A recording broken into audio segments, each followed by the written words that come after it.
रामलला का दरबार हो या बद्री विशाल का धाम, करोड़ों श्रद्धालु यहां अपनी श्रद्धा और विश्वास का चढ़ावा चढ़ाते हैं। लेकिन जब उसी चढ़ावे पर चोरी के आरोप लग जाएं तो सवाल सिर्फ पैसों का नहीं बल्कि आस्था की सुरक्षा का बन जाता है।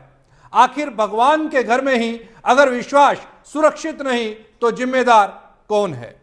इस पर आज हम पूरी बात करेंगे और जानने की कोशिश करेंगे कि जो इस समय पर घटनाक्रम देश के अंदर में चल रहा है उसको लेकर के संत समाज का क्या कहना है, आम जन का क्या कहना है, यह हम जानने की कोशिश करेंगे। और आज देश के दो सबसे बड़े और सबसे पवित्र धार्मिक स्थलों की, एक अयोध्या का राम मंदिर और दूसरा उत्तराखंड का बद्रीनाथ धाम, दोनों जगह करोड़ों श्रद्धालु हर साल करोड़ों रुपए का चढ़ावा चढ़ाते हैं। लेकिन हैरानी की बात यह है कि अब दोनों मंदिर चढ़ावे की कथित चोरी को लेकर सुर्खियों में हैं। और इस पर बातचीत करने के लिए हमारे साथ जगत गुरु दुर्गाचार्य कंचन भावना जी इस समय पर हमारे साथ में मौजूद हैं। आपका स्वागत है। सबसे पहला मेरा सवाल आपसे, इस पूरे घटनाक्रम को आप कैसे देखती हैं? एक तरफ राम मंदिर के अंदर चोरी, जहां पर 500 साल के बाद में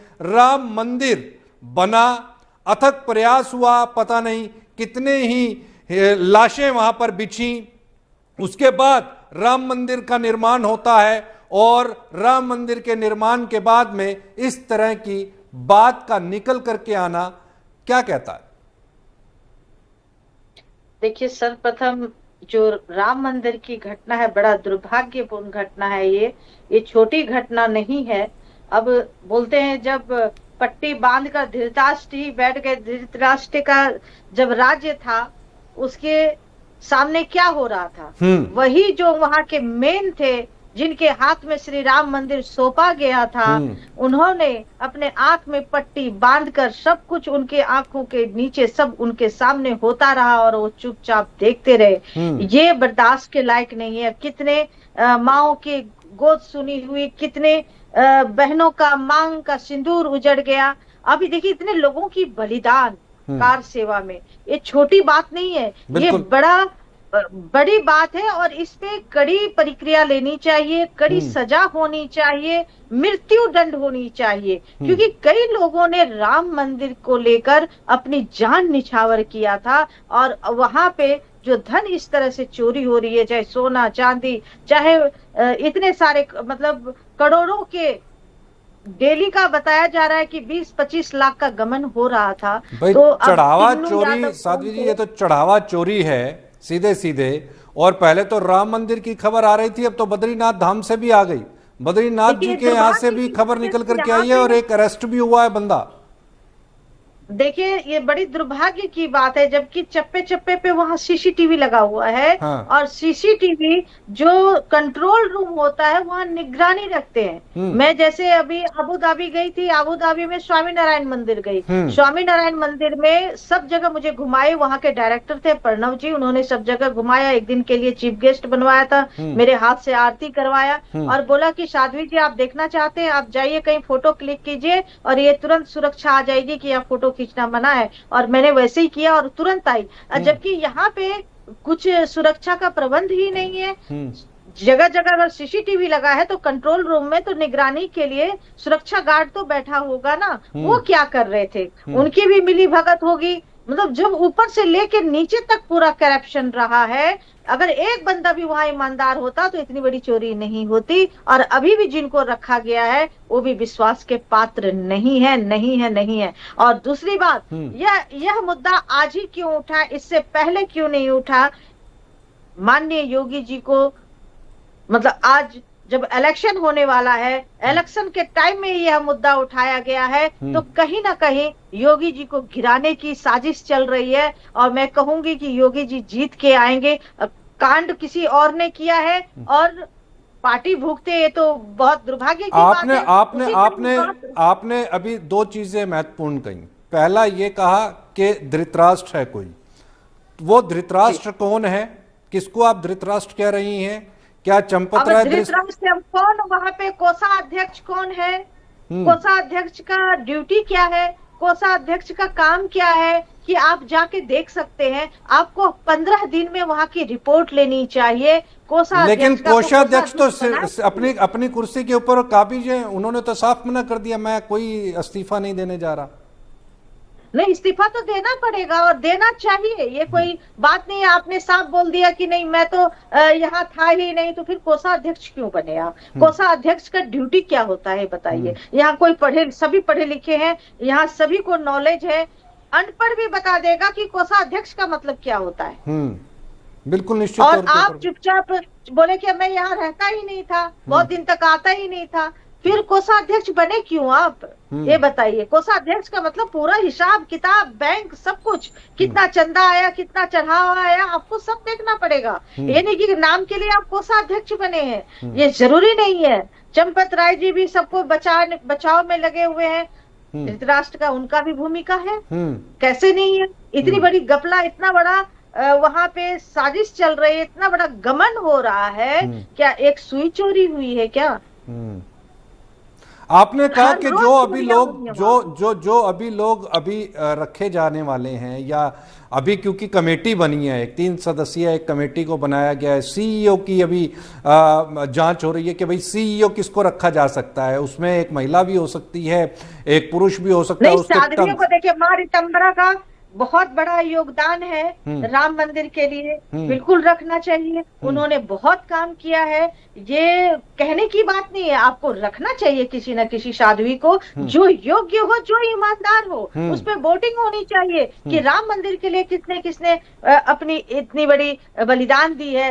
गांव गांव में वो छुपती फिरी है, तो क्या उनका दायित्व नहीं बनता उनको वहां का दायित्व देने का? बिल्कुल बनना चाहिए, बिल्कुल देना चाहिए, बिल्कुल होना चाहिए। ऐसे बहुत सारे और भी संत समाज से आवाज उठ कर के आ रही है कि जिन्होंने उस समय पर बहुत योगदान दिया था, उन्हें दरकिनार करके और चंपत राय को बिठाया गया। चंपत राय ने, जब तक संत समाज इसमें इंक्लूड नहीं हो गए, जब तक उनका वहां पे संरक्षण नहीं उस मंदिर का होगा, तब तक इसी तरह से लोग आएंगे जाएंगे, चोरियां करेंगे, चले जाएंगे। संत तो निर्मल होते हैं, निर्मल स्वभाव के होते हैं। आज के युग में अगर संत को नहीं रखा, सोचिए कहीं ना कहीं दाल में काला है। तो संत को जरूर रहना चाहिए, हर क्षेत्र में, हर मंदिर में, हर जगह उनका इन्वॉल्वमेंट होना चाहिए, ताकि वो उनकी देख रेख रहेगी। साथ में सरकार की भी रहनी चाहिए। मैं नहीं कहती हुई सरकार को बिल्कुल उससे निगरानी से हट जाना चाहिए, सरकार की निगरानी अति आवश्यक है, लेकिन साथ में संतों को भी आप उसमें निगरानी में दिखिए, निगरानी कमेटी में डालिए, ताकि अगर कई लोग रहेंगे तो एक दूसरे के ऊपर घोटाला नहीं हो सकता। अब एक जने को बना दिया, उसके ऊपर किसी की देख रेख नहीं है, कुछ भी नहीं है। अब सरकार भी क्या करेगी? सरकार हर रोज जाके तो नहीं देखेगी राम मंदिर में चोरी हो रहा है, या जो चंदा आ रहा है, जो चढ़ावा आ रहा है, उसका क्या हो रहा है। अच्छा साध्वी जी, आपने एक दूसरी बात बड़ी महत्वपूर्ण कही यहाँ पर।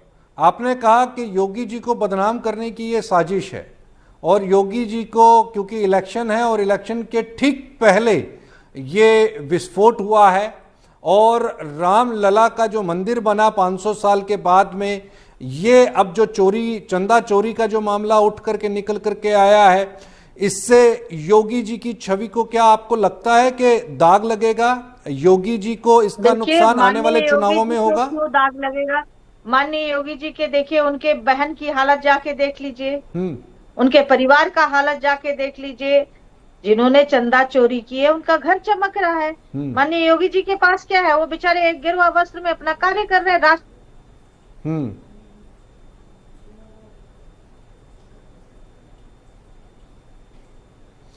करने की कोशिश की जा रही है, तब भी माननीय योगी जी पूर्ण बहुमत से आएंगे आएंगे आएंगे। भगवान श्री राम जी के लिए उन्होंने निष्ठा से काम किया है, अब बड़ी समर्पण भाव से किया है, तो उन्हें कोई हरा नहीं सकता। काम तो चंपत जी भी कह रहे थे कि हमने बड़ी निष्ठा के साथ किया, राम जी के लिए मैंने बहुत कुछ किया। किए होते तो आज इतना बड़ा, एक दिन चोरी होती तो मान लिया जाता कि एक दिन निगरानी नहीं हो पाई ठीक से, लेकिन हर रोज सालों भर से वहाँ चोरियां हो रही हैं, तो क्या उस पर उनका दायित्व नहीं बनता था? कहाँ चोरियां हो रही है? हम भी जाते हैं, देश जाते हैं, विदेश जाते हैं, सब जगह जाते हैं, मंदिरों में इतनी कड़ी निगरानी होती है। इनको जाके वहां से सीखना चाहिए कि एक सुई भी गिरेगा तो आपको पता चलेगा। यहाँ इतने बड़े बड़े घोटाले हो रहे हैं, तो सीसीटीवी किस लिए लगाया गया है? सीसीटीवी फिर नहीं लगाते आप। तो शय आप आपको जाइए क्या चप्पे लगता है, चप्पे पे, मैं भी आपको 2 बार आपको क्या राम लगता मंदिर है जाके चंपत होके जी आई को, हूँ। और जो पूरी की पूरी जो मैनेजमेंट रही, इनको शय कहां से मिल रही थी? क्या केंद्र से शय मिल देखिए, रही थी? लापरवाही, बहुत बड़ी लापरवाही रही है, और ये लापरवाही बिल्कुल कतई बर्दाश्त के लायक नहीं है कि ये लापरवाही भावनाओं को ठेस पहुंचा है। जो वहां श्रद्धालु जाते थे, अभी देखिए श्रद्धालु कम हो गए जाना वहां राम मंदिर में, बहुत बुरा हाल है, और और ये जो इसकी दशा किसकी रह और चुकी है। और ये जो बद्रीनाथ के अंदर में जो हुआ, इस घटनाक्रम को आप कैसे देखती? जो राम को नहीं छोड़े वो महादेव को भी नहीं छोड़े। हम्म। वहां भी कोई ना कोई दानव बैठे होंगे भगवान का धन लूटने के लिए। हम्म। अब ये बताइए कि वहां भी ऐसी चीजें हो रही हैं, तो जब इंसान वहां जाता है तो सब निगरानी में रहते, भैया मोबाइल निकाला, इसकी मोबाइल छीन लो, ठीक है। आप कई जगह जाइएगा, कामाख्या देवी जाइए, कहीं जाइए, यहाँ फोटो लेना वर्जित है, ठीक है। आपके आके तुरंत सुरक्षा आपके हाथ से फोन छीन लेगा।